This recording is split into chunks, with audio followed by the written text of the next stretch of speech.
మూడవ జీవి మనకు కనపడుద్ది. ఏంటది? పా చాలా ముద్దుగా ఉంది, బాగుందా లేదా అని చెప్పి ముద్దు మాత్రం పెట్టుకోలేం. ఎవరైనా పెట్టుకుంటామా? అసలు అది కనపడితేనే చీ చీ చీ అంటాం. కాకపోతే ఇది కాస్త అందంగా కనపడుతుంది, బురదలో లేదు కాబట్టి. ప్రియమైన వారలారా, మూడవదిగా చూస్తే మరి మానవుని యొక్క హృదయంలో మరొక పాపస్థితి ఉన్నది. అదేంటి అంటే ప్రియమైన వారలారా, దేనికి సాదృశ్యము అంటే మూడవది ఆ యొక్క జంతువునిది. మరి ఈ యొక్క పాఠంలో మూడవది పంది. ఇది దేనికి సాదృశ్యంగా కనబడతా ఉన్నదంటే త్రాగుబోతుతనానికి, అలాగే తిండిబోతుతనానికి ప్రియమైన వారలారా ఈ జంతువు కనబడతా ఉన్నది. తాగుబోతుతనం, తిండిబోతుతనం అనే పాపాలను సూచిస్తూ ఇది బహు అసహ్యకరమైన జంతువుగా కనబడుతున్నది. దేవునికి కూడా, దేవుని దృష్టిలో కూడా, దేవుడు తెలియజేసిన జీవులలో కూడా ఈ యొక్క పంది అనబడిన దాన్ని అసలు తినొద్దు అన్నాడు. తినవలసిన వస్తువులు, తినకూడని జంతువుల గురించి దేవుడు తెలియజేస్తూ పందిని తినొద్దని చెప్పాడు. ఏమా మీలో ఎవరైనా తినేవాళ్ళు ఉన్నారా? పోనీలే, దేవునికి స్తోత్రం. ఉంటే మానుకోండి, ఇక నుండి అన్న. తెలియదు కాబట్టి ఇప్పుడు తెలుసుకున్నారు కాబట్టి పందిని తినకూడదు. కాబట్టి ప్రియమైన వారలారా, అది లేవియాకాండ గ్రంథంలో మనకు దేవుడు ఏ వస్తువులు తినాలి తినకూడదని కొన్ని జీవుల్ని రాశాడు. అందులో ఇది తినకూడని వస్తువు. అయితే ఇది ఇప్పుడు మన పాఠంలో దేనికి సాదృశ్యం అయ్యా అంటే త్రాగుబోతుతనానికి, తిండిబోతుతనానికి సాదృశ్యంగా ఇది చెప్పబడినట్లుగా మనం చూస్తా ఉన్నాం. ఈ మాటలు చెప్పి ఈ రోజు నా పాఠం ముగించేస్తాం. చూడండి ప్రియమైన వారలారా, దీనికి ఉన్నటువంటి లక్షణాల్లో ఒక లక్షణం ఏంటంటే ఏదైనా సరే ఏం చేస్తుంది? అమితంగా తినిపడేస్తుంది. అమ్మా ఎప్పుడైనా గమనించారా? మనం గమనించకపోవడానికి మనం ఫారిన్ కంట్రీస్లో లేం కాబట్టి మనకి ఇంచుమించుగా కనపడతానే ఉంటాయి. కాబట్టి ఇవి అమితంగా తినేస్తూ ఉంటాయి. ఏదో ఒకటి ఏ దొరికితే అది తినేస్తుంది. కానీ దానికి ఇది ఏదనేమి తేడా లేదు. ఏ దొరికిందా అది తినేసేస్తుంది. కాబట్టి మానవుని యొక్క హృదయంలో ఈ యొక్క తిండిబోతుతనం, త్రాగుబోతుతనం అనేది ఉండడం వల్ల కూడా మానవుడు హృదయ స్థితి మారిపోయి రాకడకు ఎత్తబడకుండా అయిపోయే స్థితిగా ఉంటా ఉన్నాడు. కాబట్టి జాగ్రత్త అని దేవుడు తెలియజేస్తూ ఈ మాటలు మనకి ఈరోజు తెలియజేస్తా ఉన్నాడు. ఏంటయ్యా అంటే ప్రియమైన వారలారా, ఇది మంచి పదార్థమునైనా చెడ్డ పదార్థమునైనా అత్యాశతో తినివేయును సమస్తమైన అపవిత్రతను ప్రేమించే మానవ హృదయం దీనికి సాదృశ్యంగా ఉంది అంటున్నాడు. చూడండి, ఒకప్పుడు భోజనానికి ఇప్పుడు భోజనానికి చాలా మారిపోయింది. మీరు గమనించారా? ఇప్పుడు రకరకాల తిండి వచ్చేసింది. పానీపూరీలు, చాట్ బండారు, ఆ బండారు, ఈ బండారు. అమ్మా మరి చికెన్ మామూలుగా అయితే ఒకప్పుడు మనం కూర వండుకొని తినేవాళ్ళం. ఇవాళ ఆ ఫ్రై, ఈ ఫ్రై, ఇది అదే వచ్చినాయా రాలేదా? వీటన్నిటి వల్ల ఏంటయ్యా అంటే అనారోగ్యమైనటువంటి విషయాలే ఇవన్నీ. ఆటోమేటిక్గా మన శరీరంలోకి భయంకరమైన ఆయిల్, ఫ్యాట్ అనేది వెళ్ళిపోయి ఈరోజు గుండె సంబంధిత వ్యాధులు ఎక్కువ రావడానికి గల కారణం ఏంటంటే మనిషి జీవితంలో, మానవుని శరీరంలో ఫ్యాట్ అధికంగా, వేస్ట్ ఫ్యాట్ అనేది అధికంగా చేరడం వల్లే గుండెపోట్లు, గ్యాసు, అల్సరు, క్యాన్సరు ఇవన్నీ వచ్చేది. అన్నీ కూడా దేని కారణం అంటే విపరీతంగా మన విధానానికి మించి తినేస్తూ ఉంటాం. అంటే ఇప్పుడు మన పల్లెటూరు కనుక నేను అంతగా పని చేయకపోయినా మీరు పని చేస్తారు కనుక కొంతవరకు మనం బెటరు. కానీ టౌన్ విషయానికి వచ్చేటప్పటికే ఎలా ఉండిద్దంటే ఎక్కువ శారీరకమైనటువంటి కష్టపడడం తక్కువ. కాబట్టి ఎక్కువ తినేస్తాం, తక్కువ కష్టపడతా ఉంటాం. టౌన్లో వచ్చేటప్పటికే పల్లెటూరు వాతావరణం వచ్చేటప్పుడు మనం ఎంతప్పటికి ఏదో పని చేసుకుంటా ఉంటాం కాబట్టి త్వరగా మనకు డైజెషన్ అవుద్ది కొంత మట్టుకు. కాబట్టి ప్రియమైన వారలారా, ఏంటి అంటే ఈ యొక్క అపవిత్రతను ఎక్కువగా ప్రేమించే మానవుని యొక్క హృదయము. కాబట్టి ప్రియమైన వారలారా, ఇక్కడ తెలియజేస్తూ ఉన్నారు ఏంటి దీని స్వభావాలు ఏంటంటే ఇట్టి స్వభావము గల హృదయము చెడుగును అసహ్యించుకొనక అందు ఆనందించును అన్నారు. ఈ హృదయం ఎలా ఉంటది అంటే చెడుగును అసహ్యించుకోదు, అందులో దిగి ఆనందిస్తుంది అన్నారు ఆయన. చూడండి, పందిని తీసి శుభ్రంగా బురదలో ఉన్న దాన్ని తీసి కడిగి దానికి కాస్త పన్నీరు పూసి వదిలిపెట్టండి, మళ్ళీ ఎక్కడికి పోతుంది? పోయిద్దా? అంటే ఏం కోరుకుంటా ఉన్నదంటే అది మరలా తిరిగి ఆ బురదలోనే కోరుకుంటది. కాబట్టి మానవుడు కూడా ప్రియమైన వారలారా ఎలాంటి స్థితిలోనికి వెళతా ఉన్నాడయ్యా అంటే అపవిత్రతను ఎక్కువ కోరుకుంటా ఉన్నాడు. మానవుని యొక్క హృదయం నేటి దినాలలో అపవిత్రతను ఎక్కువ కోరుకుంటా ఉన్నది. కాబట్టి ఇటు స్వభావము గల హృదయము చెడుగును అసహ్యించుకొనక అందు ఏం చేస్తా ఉందంటే ఆనందిస్తా ఉంది. ఏంటి ఆనందించేదంటే ఒకటి తిండి విషయంలో, రెండవది త్రాగే విషయం. చూద్దాం ప్రియమైన వారలారా. అయితే ఇక్కడ అంటా ఉన్నాడు చెడ్డ తలంపులు, చెడ్డ క్రియలు, చెడ్డ సలహాలు, చెడ్డ మాటలు, చెడ్డ పుస్తకాలు, చెడ్డ బొమ్మలు అంతా చెడుగే. దేవునికి నిలయమైనటువంటి మన దేహాన్ని అపవిత్రమైన స్థలంలోనికి నడిపించడం, అపవిత్రమైన ఆహారం, పొగదాగటం అంటే చుట్టా బీడి సిగరెట్, నల్లమందు వేసుకోవడం మొదలైన దురభ్యాసములకు బానిసగా చేయుట ఎంతో ఘోరమైన విషయము. ఇటు దురభ్యాసాలు పూర్వకాలంలో అంతగా కనిపించవని రాశాడు. అంటే 300 సంవత్సరాల కింద ఈ మాట చెప్పాడు ఆయన. పూర్వకాలం అంటే 300 సంవత్సరాలకి. ఈ 300 సంవత్సరాల్లో విచ్చలవిడైపోయింది. ఇప్పుడు ఇంకా భయంకరంగా తయారైంది. కాబట్టి ప్రియమైన వాళ్ళరా, అంతా కూడా చెడుగుకు సంబంధించే చెడు అలవాట్లు, చెడ్డ ఆలోచనలు, చెడు తలంపులు. ప్రియమైన వాళ్ళరా, మన దేహాన్ని అపవిత్రమైనటువంటి స్థలాలలోనికి నడిపించడము, అపవిత్రమైన ఆహారం తీసుకోవడం, పొగదాగడం, ప్రియమైన వాళ్ళరా, ఇవన్నీ కూడా మానవుణ్ణి ఎక్కడికి నడిపిస్తాయి అమ్మా? నరకానికి. అంటే రాకడకు ఎత్తబడకుండా చేస్తాయి. మానవుని యొక్క హృదయంలో మంచి ఆలోచన, మంచి తలంపు, మంచి మాటలు ఇవన్నీ లేవనుకోండి, ఆటోమేటిక్గా మన హృదయం చెడిపోద్ది. ఆటోమేటిక్గా మనం ఆగిపోతాం. రాకడ వచ్చినప్పుడు ఎత్తబడలేకపోతే ఉపయోగం ఏముంది? అర్థమవుతుందన్నమాట. మరణాత. కాబట్టి ప్రియమైన వాళ్ళారా, మనం జాగ్రత్త కలిగి ఉండాలి. సమాజం అంతా కూడా ఎలా ఉంటుందంటే లోకము దాని యొక్క ఆలోచనల ప్రకారం వెళతా ఉంటుంది. కాబట్టి మనము జాగ్రత్త కలిగి తెలుసుకొని మనకు మనం కాపాడుకుంటూ, మనలను కాపాడుకుంటూ, మన బిడ్డలను కాపాడుకుంటూ ఉండవలసిన వారం అయి ఉంటూ ఉన్నాం.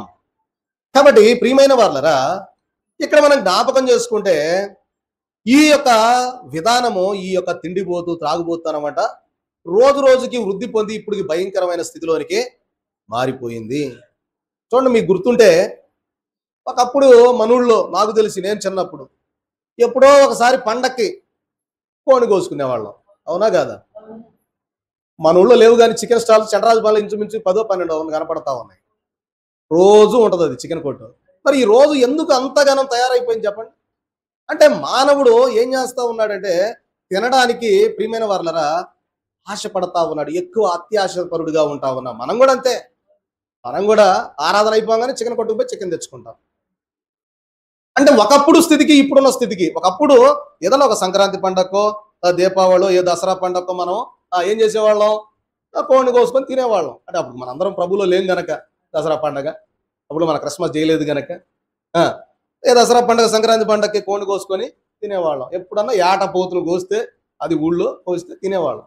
కానీ ఈ రోజు నీకు ప్రతిరోజు మాంసం దొరుకుతుంది, ప్రతిరోజు చికెన్ దొరుకుతుంది, అన్ని దొరుకుతున్నాయి. చేపలు విస్తారంగా దొరుకుతున్నాయి మనకి. ఏంటి? రోజు పండగే, సౌడమ్మ గారు అన్నట్టు. కాబట్టి ప్రియమైన వాళ్ళరా, మన జీవితంలో మనము ఎలాగైతే తినకూడనది ఎక్కువ తినేస్తా ఉన్నాం, దాని ద్వారా మన శరీరం ఏమైపోతుంది? పాడైపోతుంది. ఇప్పుడు ఇక్కడ ఏమంటా ఉన్నాడయ్యా అంటే అధికంగా అత్యాశతో ఎక్కువగా తినివేస్తా ఉన్న కారణాన మానవుని యొక్క దేహం పాడైపోతా ఉంది అంటున్నాడు. ఈ దేహం పాడైపోతే మనకేమైంది అయ్యగారు? ఏమండి, ఏడుగోళ్ళ గారు ఏం కనపడతా ఉంది ఆ ఫోటోలో? ఏమండి, ఏం కనపడుతుంది? స్త్రీ పురుషులు ఏం చేస్తున్నారు? చుట్టా బిడి సిగరెట్.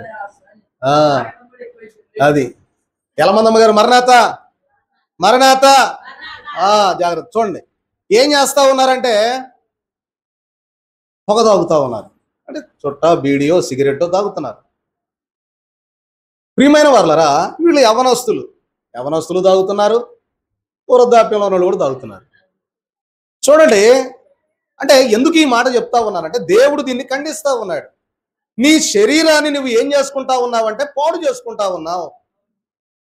చూడండి ప్రియమైన వాళ్ళరా, ఒక మాట ఈ భక్తుడు ఏమంటా ఉన్నాడంటే నీ దేహం అనేటటువంటి దేవాలయంలోనికి ఈ అపవిత్రమైనటువంటి ఈ పొగ, త్రాగుడు ఇవన్నీ పంపించేసి శరీరాన్ని నాశనం చేస్తున్నావు. అది మంచిదేనా అమ్మా? కాదు. చూద్దాం అది కూడా. చూడండి, ఎప్పుడైనా కూడా ఎవరైనా సిగరెట్ తాగుతా దేవాలయంలోనికి వస్తారా ఏమ్మా? రారు. ఎందుకని? దేవాలయం అంటే ఏంటి? దేవుని ఆలయం, పరిశుద్ధ స్థలం, పరిశుద్ధ మందిరం. కాబట్టి గుళ్ళోకి ఎవరు కూడా సిగరెట్ తాగుకుంటా ఎవరు రావడానికి అస్సలు రారు, అసలు ప్రయత్నం చేయరు. ఎందుకు అంటే అది పరిశుద్ధమైనది. ఇప్పుడు దేవుడు ఏమంటా ఉన్నాడంటే, పౌలు గారితో దేవుడు ఏమనిపిస్తా ఉన్నాడంటే, ఒకసారి చదువుకుందాం. కొరింథీయులకు రాసిన మొదటి పత్రిక 3వ అధ్యాయం 16, 17 వచనాలు. అందుకే ఇందాక నేను మీకు ఆ వాక్యం చదివించా. మీరు దేవుని ఆలయమై ఉన్నారనియు దేవుని ఆత్మ మీలో నివసించుచున్నదనియు మీరు ఎరుగరా. ఎవడైనను, చూసారా దేవుడు ఏమంటా ఉన్నారు, పౌలు గారితో ఏమంటా ఉన్నాడు, ఎవడైనను దేవుని ఆలయం పాడు చేసిన ఎడల దేవుడు వారిని పాడు చేయను. మరణాత. ఇప్పుడు ఒకసారి మళ్ళీ చదువుదాం, మీకు బాగా అర్థం అవ్వాలా, నాకు బాగా అర్థం అవ్వాలి. ఒకసారి చదువుకుందాం. మీరు దేవుని ఆలయమై ఉన్నారనియు దేవుని ఆత్మ మీలో నివసించుచున్నదనియు మీరు ఎరుగరా.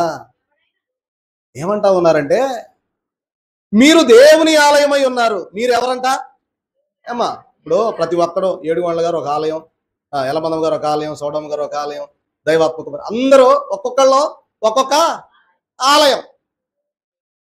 హృదయమే దేవుని ఆలయం అయ్యుండగా ఇప్పుడు ఏమంటా ఉన్నాడు, మీరు దేవుని ఆలయమై ఉన్నారనియు దేవుని ఆత్మ మీలో నివసించుతున్నదనియు మీరు ఎరుగరా. ఓ విశ్వాసి, ఓ ప్రియ జనాంగమా, మీకు తెలుసా నీ దేహం దేవుని ఆలయం అని నీకు తెలుసా? పరమాత్ముడు నీలో నివసిస్తాడని నీకు తెలుసా? తెలిస్తే దేవాలయంలోనికి అపవిత్రమైన వాటిని ఎందుకు పంపిస్తా ఉన్నావు అని అడుగుతున్నాడు ఇక్కడ ప్రశ్న. అర్థమైందా నా ప్రశ్న?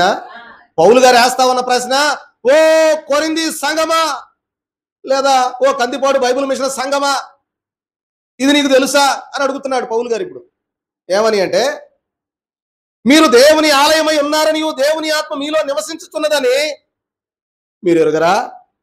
ఎరిగినట్లయితే ఏమంటా ఉన్నాడు, ఎవడైనను దేవుని ఆలయమును పాడు చేసిన ఎడల దేవుడు వారిని పాడు చేయను. దేవుని ఆలయము పరిశుద్ధమై ఉన్నది, మీరు ఆ ఆలయమై ఉన్నారు.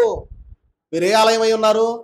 దేవుని ఆలయమై ఉన్నారు. కాబట్టి మీలోనికి ఈ యొక్క అపవిత్రపరిచే వస్తువులు, త్రాగుడు, అత్యాశతో తినేసేసేయడం, విపరీతంగా తింటాం, విపరీతంగా మందు తాగడం, నల్ల మందు, పొగ, విపరీతమైన దేహంలోనికి పంపించి, ప్రియమైన వారలరా, ఇలాగైపోయి నాకు బాధలు ఉన్నాయని చెప్పి అయ్యున్నాయని వంక చెప్పి తాగేసి దేహాన్ని అపవిత్రపరచుకుంటే రేపు నిన్ను దేవుడు పాడు చేస్తాడంటున్నాడు. అంతే కదా. ఎక్కడ పాడు చేస్తాడంటే దేశంపై నరకంలో పడేసాడు అనుకో. నీకు ఇచ్చిన దేహాన్ని నువ్వు సరిగ్గా కాపాడుకోలేకపోయావు, ఈ పాపంలో పడిపోయావు, ఇలాగా తాగి ఇలాగా చుట్ట బీడి సిగరెట్ మందు మాకు ఆ మందు ఈ మందు గంజాయి బొంజాయి అన్ని తాగి నాశనం చేసావు శరీరాన్ని అని చెప్పి రేపు దేవుడు లెక్క అడిగితే నువ్వేం లెక్క చెబుతావు చెప్పండి? అదే అడుగుతాడు రేపు ప్రభు, ఏం చెప్తావు? కాబట్టి ఇలాంటివన్నీ మానవుని యొక్క హృదయంలో, అంటే మన హృదయంలో ఇవి ఉండకూడదు. అర్థమవుతుందన్నమాట. మరణాత. కాబట్టి ప్రియమైన వారలరా, దేవుడు తెలియజేస్తూ ఉన్న మాట చూడండి. ప్రియమైన వారలరా, దేవుని యొక్క ఆలయమైనటువంటి మన హృదయంలోనికి, మన శరీరంలోనికి, మన శరీరాన్ని, మన దేహాన్ని, మన ఆత్మీయ స్థితిని పాడు చేసే వ్యర్థమైన పదార్థాలు పంపించి నీ దేహాన్ని నువ్వే పాడు చేసుకుంటే రేపు దేవుడు లెక్క అడుగుతాడు. నేను ఏం చెప్తావు అప్పుడు? ఏమి చెప్పలేము. మామూలు తెల్లముఖం వేసుకుని నిలబట్టమే, తీసేయండి అంటాడు. ఏడసకపోతారు వాళ్ళు, నల్ల సొక్కాలు వేసుకొని. తెల్ల సొక్కాలు వేసుకుంటారు, వేసుకొని ఏడసకపోతే మన పరిస్థితి ఏంటి? కాబట్టి మానవుని హృదయంలో ఈ విధానంలో మనం జాగ్రత్త కలిగి ఉండాలి. చూడండి, మనకు బైబిల్లో ఒక ఉదాహరణగా మనం చూస్తే, ప్రియమైన వారలారా, ఒకసారి చూద్దాం. సంఖ్యాకాండ గ్రంథం 11వ అధ్యాయం 33వ వచనం ఒకసారి చదవండి. సంఖ్యాకాండ గ్రంథం 11వ అధ్యాయం 33వ వచనం. టైం అయిపోతుంది.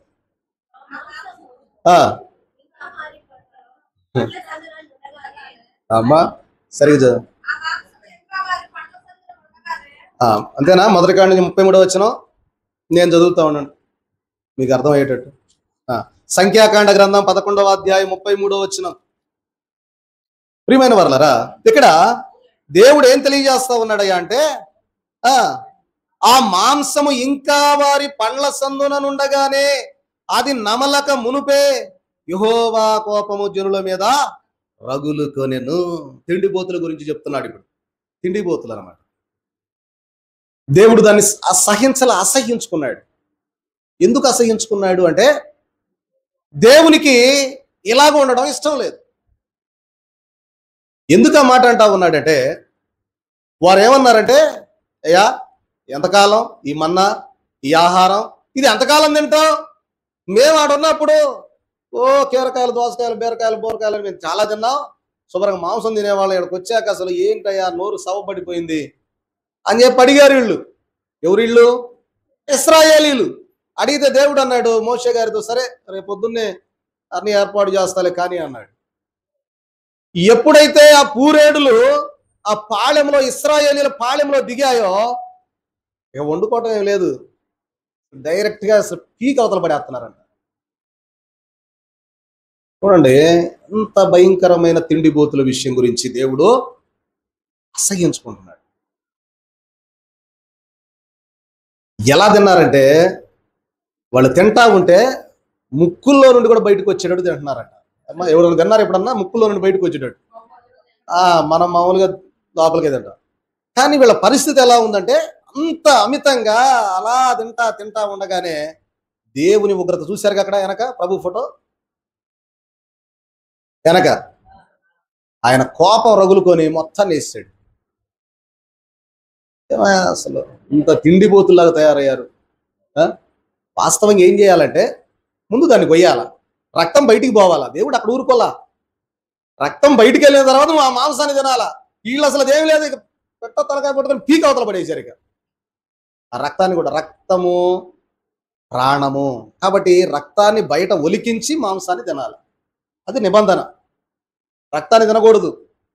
కాబట్టి వీళ్ళకి ఏం లేదు, ఇక మొత్తం దొరికింది, ఇక పిట్ట దొరికింది, దాన్ని ఇక పీక్ అవతల పడేశారు. దేవుడి కోపం ఏమైపోయింది? రగులుకుందా లేదా? మొత్తాన్ని తుడిచి అవతల పడేశారు. కాబట్టి జాగ్రత్త.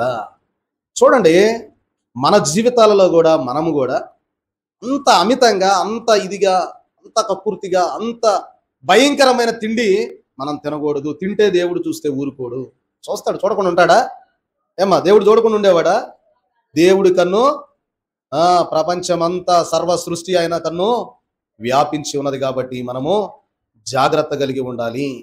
చూడండి ప్రియమైన వాళ్ళరా, అలాగే ధర్మశాస్త్ర గ్రంథంలో దేవుడు తెలియజేస్తూ ఉన్నటువంటి మాట ఏంటంటే, ద్వితీయోపదేశకాండ గ్రంథంలో అంటాడు ఏమనంటే, ఇందాక మీకు చదివిచ్చే తండ్రి పాఠం ఒకసారి చూద్దాం. 21వ అధ్యాయం 18 నుంచి 21 వచనాల్లో మనం చూస్తే,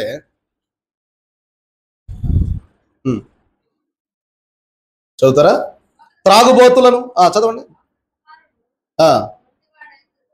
ఒకరి కుమారుడు మొండివాడై తిరగబడి తండ్రి మాట గాని తల్లి మాట గాని వెనకయుండి వారు అతని శిక్షించిన తరువాత అతడు వారికి విధేయుడు కాకపోయిన ఎడల అతని తల్లిదండ్రులు అతని పట్టుకొని ఊరి గమని యొద్ద కూర్చుండి పెద్దల యొద్దకు అతడిని తీసుకొని వెళ్ళి, మా కుమారుడైన వీడు మొండివాడై తిరగబడి ఉన్నాడు, మా మాట వెనక తిండిపోతూ తాగుబోతూ ఆయనని ఊరి పెద్దలతో చెప్పవలెను. అప్పుడు ఊరి ప్రజలందరూ రాళ్లతో అతని చావగొట్టవలెను. అట్లు ఆ చెడుతనము మీ మధ్య నుండి సంహరించదను. అప్పుడు ఇశ్రాయేలు అందరూ భయపడతారన్నాడు దేవుడు. మనం అట్లా చేసామనుకోండి ఏమవుద్ది? అసలు ఎవడన్నా బతుకుంటాడా?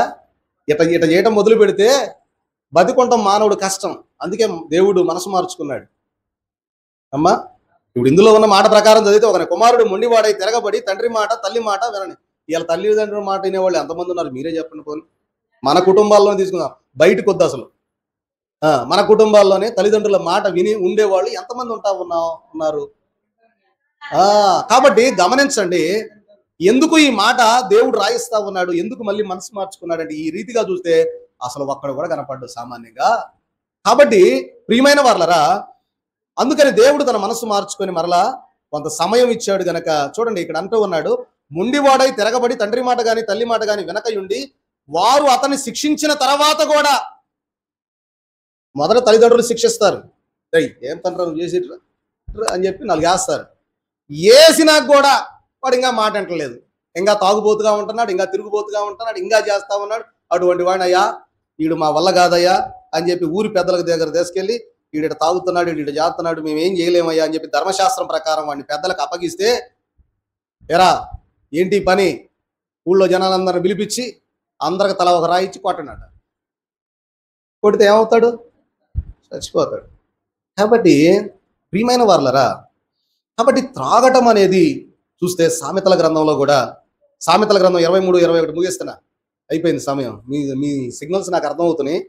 సామెతల గ్రంథం 23:21, 28:7 అంటాడు, త్రాగుబోతులను తిండిబోతులను దరిద్రులగుదురు, నిద్రమత్తు చింపిగుడ్డలు ధరించుటకు కారణమగును అంటాడు. అర్థమవుతుందన్నమాట.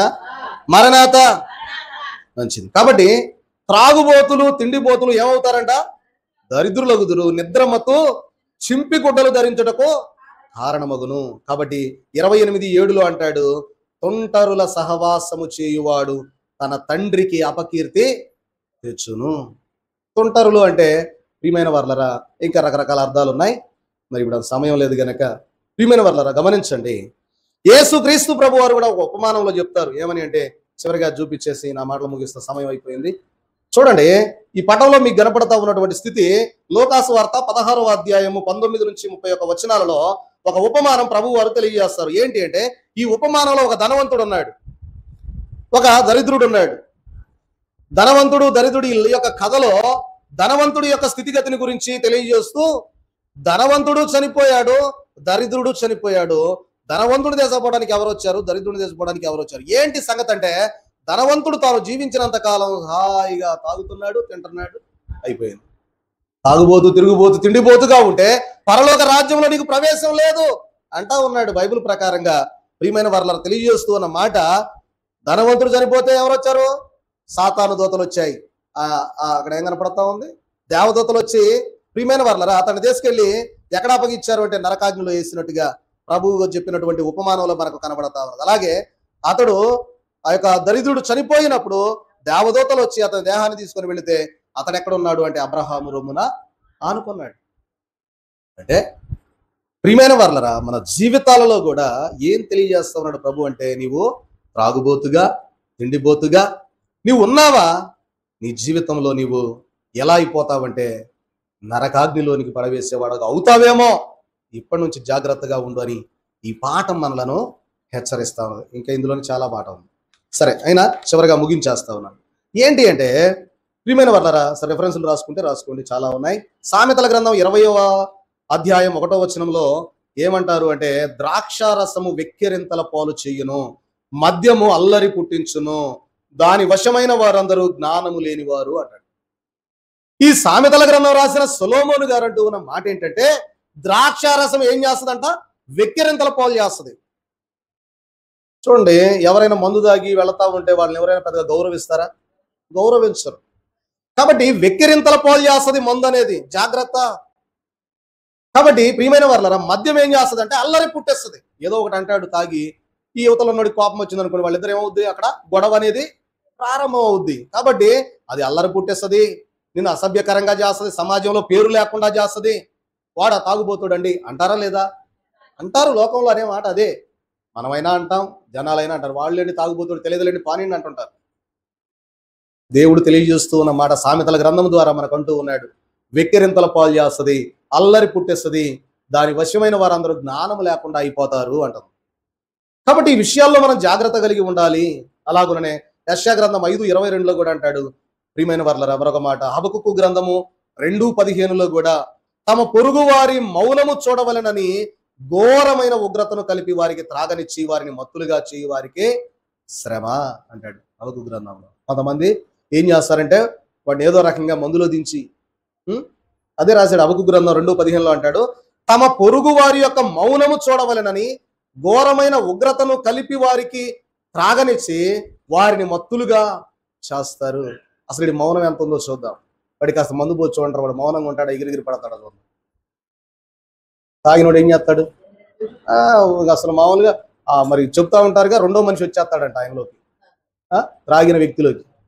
కాబట్టి ఏం సార్ ఏడుగొండల గారు, మీ గురించి చెప్పట్లేదు.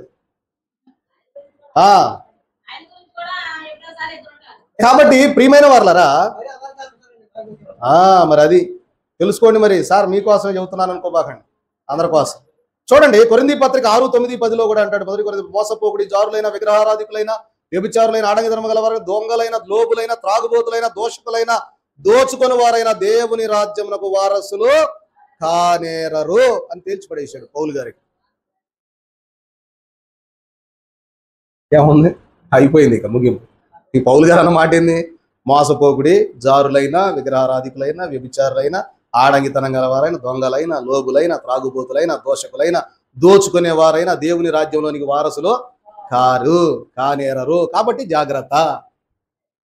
మనం జాగ్రత్త కలిగి ఉండాలి. ఇవి తెలుసుకొని మర్చిపోవటం కాదు, ఈ రోజు అన్నాం ఈ రోజు వదిలేసాం కాదు, ఈయన హృదయంలో పెట్టుకొని అమ్మో జాగ్రత్తగా ఉండాలి అనేది ప్రియమైన వర్లారా. అందుకని ప్రభువు 3 ఆహ్వానాలు చెప్పాడు. అది చెప్పి నేను ముగిస్తా. ప్రభువు చెప్పిన 3 ఆహ్వానాలు ఏంటంటే, మీరు తాగాల్సింది ఏదేదో తాగుతున్నారో అసలైంది మీరు తాగట్లేదు అంటున్నాడు ప్రభు. ఇప్పుడు అమ్మా ఏదేదో తాగేస్తున్నారు, అసలు తాగాల్సింది తాగట్లేదు, అది నేను ఇస్తానంటున్నాడు ప్రభు. ప్రభు ఇచ్చే ఆహ్వానము యోహాను సువార్త 7:37-38 ఇందాక మీ చదివిచ్చా. ఏంటి అంటే ఒకసారి చదవండి. యోహాను సువార్త 7వ అధ్యాయం 37-38 వచనాల్లో చూస్తే నేనే చదువుతాను, చూడండి. ఎవడైనను దప్పికొనిన ఎడల నా యొద్దకు వచ్చి దప్పి తీర్చుకొనవలెను. నా యందు విశ్వాసం ఉంచువాడెవడో లేఖనములు చెప్పినట్లు వాని కడుపులో నుండి జీవజల నదులు పారునని బిగ్గరగా చెప్పాను. దేవునికి మహిమ కలుగును గాక. నిదానంగా అన్నారు, టైం అయిపోయిందనే. ఆమేన్. దేవునికి మహిమ కలుగును గాక. ఏ నీటి కోసం నువ్వు తాపత్రయపడాలా, ఏ నీటి కోసం నువ్వు ఆశించాలి అంటే, ఇప్పుడు ప్రభువు చెప్తూ ఉన్న మాట ఏంటంటే, నువ్వు లోకంలో ఉన్న ఏ సారాయో గంజాయో ఏ అయ్యో కాదు, కానీ ఇదిగో ఇది దీనికోసం నువ్వు ఆశపడు అంటున్నాడు. ఏంటంటే, ఎవడైనా దప్పికొనిన ఎడల నా యొద్దకు వచ్చి దప్పి తీర్చుకొనవలెను. నా యందు విశ్వాసం ఉంచువాడెవడో, నా యందు విశ్వాసం ఎవరికి ఉంటుందో, యేసు క్రీస్తు ప్రభువునందు ఎవరు విశ్వాసం కలిగి ఉంటారో లేఖనములు చెప్పినట్టు వాని కడుపులో నుండి జీవజల నదులు పారునని బిగ్గరగా చెప్పాడు. ఎవరి మాట చెప్పింది అమ్మా? ఎవరు చెప్పారు? యేసు క్రీస్తు ప్రభు వారు బిగ్గరగా అంటా ఉన్నారు. ఏమని అంటే, ప్రియమైన వర్లరా, ఎవడైనను దప్పికొనిన ఎడల నా యొద్దకు వచ్చి దప్పి తీర్చుకొనవలెనని నా యందు విశ్వాసం ఉంచు వాడెవడో లేఖనములు చెప్పినట్లు వాని కడుపులో నుండి జీవజల నదులు ప్రవహించును అని పెద్దగా చెప్పేశాడు. నేను ఇంకా చిన్నగా చెప్పా, ఆయన ఇంకా పెద్దగా చెప్పాడు ప్రభు వారు. ఏమి లేఖనం చెప్పింది? ఎక్కడ లేఖనం చెప్పబడింది? అది యెషయా గ్రంథం 55వ అధ్యాయం 1 మరొక ఆహ్వానం, దేవుడిచ్చిన ఆహ్వానం, మరొక ఆహ్వానం చూద్దాం. యెషయా గ్రంథం 55:1 ఏమన్నాడు? దప్పికొనిన వారలారా నీళ్ల యొద్దకు రండి, రోకలు లేని వారలారా మీరు వచ్చి కొని భోజనము చేయుడి. రండి, రోకలు లేకపోయినను ఏమి ఇయ్యకనే ద్రాక్షారసము పాలను కొనుడి అన్నాడు. ఏమండి? ప్రభువు పంపించినటువంటి మరొక ఆహ్వానం ఏంటంటే, దప్పికొనిన వారలారా నీళ్ల యొద్దకు రండి, రోకలు లేని వారలారా మీరు వచ్చి కొని భోజనము చేయుడి. రండి, రోకలు లేకపోయినా పర్వాలేదు, ఏమీ ఎవరు అవసరంలా మీరు రండి, వచ్చి తీసుకొని తినండి, తాగండి. ఏంటి అంటే, ఆయన యొక్క శరీర రక్తాలని, దానికి డబ్బులు ఇచ్చే పని ఉందంటారా? ప్రభు ఏమైనా శిష్యుల దగ్గర వసూలు చేశాడా? వసూలు చేయాల. కాబట్టి ఇక్కడ అంటూ ఉన్నాడు, మీరు తీసుకొని తినండి, తాగండి, అవి మీరేం డబ్బులు చెల్లించాల్సిన పని లేదు, ఊరకనే ఇస్తారండి అంటున్నారు. మరి ఎంతమంది సిద్ధపడి తీసుకుంటున్నారు? ఆయన దప్పికొనిన వారలారా రండి అంటున్నారు. మీలో ఎంతమందికి ఆ దప్పికుంది? ఆ దప్పిక కలిగిన వారలారా రండి. చూడండి, మరొక ఆహ్వానం సమరయ స్త్రీకి చెప్పాడు కదా, యోహాను సువార్త 4:14 ప్రభు ఇచ్చిన ఆహ్వానం. సమరయ స్త్రీతో ఏమన్నాడు ప్రభు? నేనిచ్చు నీళ్లు త్రాగువాడు ఎప్పుడునో దప్పికొనడు, నేను వానికి ఇచ్చిన నీళ్లు నిత్య జీవము కలుగుటకై వానిలో ఊరెడి నీటి బొగ్గ. నీళ్లు ఊరే బొగ్గలో ఎప్పుడైనా ఉంటుందా? తక్కువ ఉండదు. బిందె తీయంగానే బిందె మళ్ళా వస్తానే ఉంటాయి. అందుకే దాన్ని ఊరే నీటి బుగ్గ అన్నారు.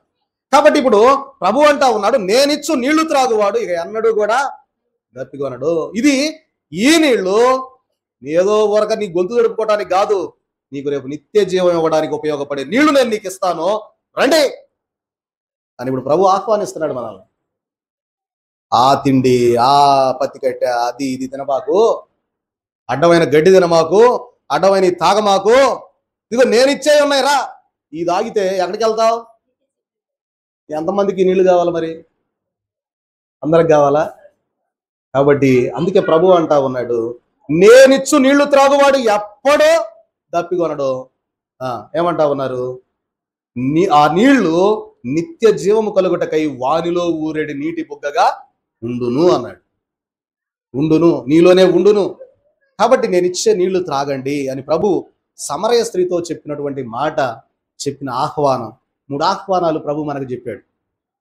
కాబట్టి ప్రియమైన వారలారా, మరి ఏదైతే అపవిత్రమైనటువంటి జంతువుగా ప్రియమైన వారలారా మనం జ్ఞాపకం చేసుకుంటే చూడండి, మరి దాన్ని విడిచిపెట్టేసి మనము ఆ యొక్క స్థితి నుండి మనం బయటపడి మనం దేవునిలో మరి ఏకీభవించి ఏదైతే తినకూడని త్రాగకూడని ఆహారంలో విడిచిపెట్టి ప్రభు ఏదైతే మనకిస్తానన్నాడో ఆ యొక్క పానీయాన్ని మనం తీసుకున్నప్పుడు ఆ వాక్యం, నీరు అనబడినటువంటి వాక్యాన్ని మన హృదయంలో పెట్టుకుంటే ఆటోమేటిక్గా వెళుతాం. అర్థమవుతుందా? ఇంకొక బొమ్మ వేసే కానీ మరి సమయం లేదు, చూపిస్తాను. చూపించకపోతే మీరు ఊరుకోరు, ఇంటికి పోయిన కానీ నా ప్రాణం ఊరుకోదు చూపించలేదని. కాబట్టి ఈ హంసల యొక్క ఉద్దేశం ఏంటివి? హంసలు తెలుసుగా అమ్మా, తెలుసా? పంపతీసి బాతులను మాత్రం అనబాకండి, ఎందుకంటే బాతులు కూడా అట్నే ఉంటాడు. వీటికి ఉన్నటువంటి విధానం ఏంటంటే, ప్రత్యేకత ఏంటంటే, హంసకున్న ప్రత్యేకత ఏంటంటే, మీరు పాలల్లో నీళ్లు కలిపి పెట్టారనుకోండి, అది ఓన్లీ పాలనే తాగుద్ది, నీళ్లు వదిలేస్తుంది. అది దానికి ఉన్న ప్రత్యేకత. అంటే ఎందుకు దీన్ని సాదృశ్యంగా మనం తీసుకుంటా ఉన్నామంటే, లోకంలో మంచి ఉంటది, చెడు ఉంటది, పాపం ఉంటది, మంచి ఉంటది. కానీ నువ్వు తీసుకోవాల్సింది ఏదో అది తీసుకోవాలా.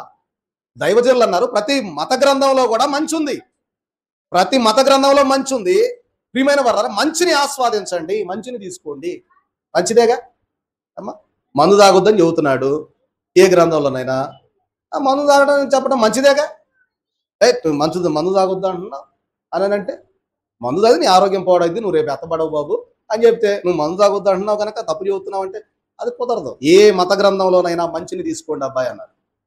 అది ఖురాన్ అయినా, బైబుల్ అయినా, లేదా భగవద్గీత అయినా, మరొక గ్రంథం అయినా, ఏ గ్రంథంలో నుండి అయినా మంచిని మనము తీసుకోవచ్చు అన్నారు. కాబట్టి మనము కూడా మన జీవితాలు హంస జీవితం వలె ఏదైతే మంచి ఉందో దాన్ని మనం తీసుకోవాలి, మిగిలింది విడిచిపెట్టాలి. పాలు నీళ్లు కలిపి పెడితే హంసలు అంతే తాగుతాయంట, పాలే తాగి నీళ్ళు వదిలిపెడతాయంట. మరి ఎంత టెక్నిక్ ఉండాలి వాటికి, దేవుడు వాటికి అలా ఇచ్చాడు.